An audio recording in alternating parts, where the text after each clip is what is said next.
O que fazer em face das encrencas alheias? Incorre o homem em culpa ao estudar os defeitos alheios? É a questão 903 de O Livro dos Espíritos.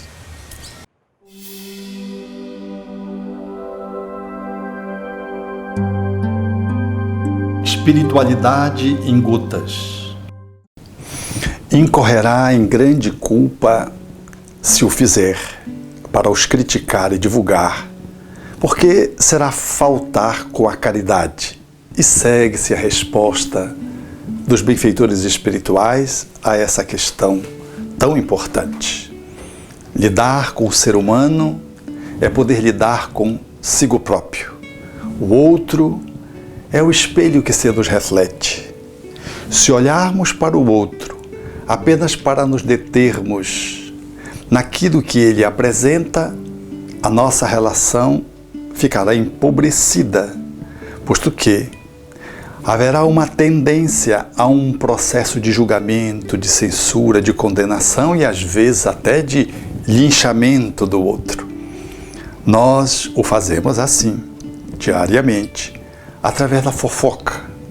Falamos do outro para um outro, dizendo não é querer falar mal. E aí nós destilamos o veneno acerca daquilo que estamos vendo, ouvindo ou percebendo acerca do outro.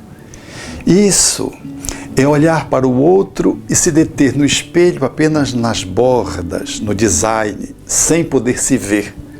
O ideal é estudar os defeitos dos outros, como propuseram os espíritos, apenas para que nós possamos nos apropriar de nós mesmos, aprender com eles. Em princípio, logo, devemos considerar a indulgência, porque se percebemos no outro um equívoco, a atitude de poder ajudar o outro, ela comparece como o primeiro convite. Mas se é inviável, ou se não fomos chamados a isso, ou se o outro não convive na nossa esfera de ação diária, é um ser distante, ainda assim, podemos orar por eles. Todavia, não é de modo algum dispensável tudo quanto o outro pode se nos oferecer de aprendizado, de crescimento, a partir do momento que nós nos enxergamos no outro. Ou seja, em nos vendo pelo espelho que o outro nos reflete, vamos identificar se aquilo que o outro faz não nos toca e por isso nos indigna. Se aquilo que o outro age, pensa ou diz não vai exatamente de encontro a uma dor que eu ainda resisto em reconhecer e resolver. De que, se aquilo que o outro faz não é tão ou mais daquilo que nós carregamos na alma.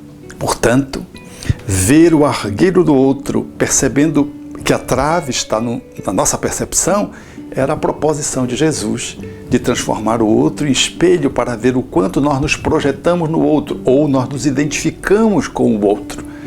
Assim sendo, poder olhar o outro e estudar para poder desenvolver em nós as virtudes é o melhor proveito que podemos tirar da relação com o próximo que está tão distante de nós mesmos ou que está mais próximo.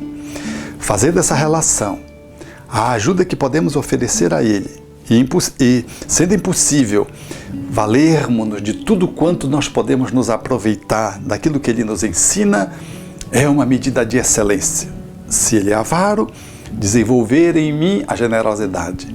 Se ele é agressivo, a mansuetude. Se ele é áspero, a suavidade. Se ele é pequeno, desenvolver a grandiosidade dentro de mim. Assim, a minha relação com o outro, ela se transforma de censura crítica e linchamento numa atitude de amorização, de auto-amor e de hétero-amor.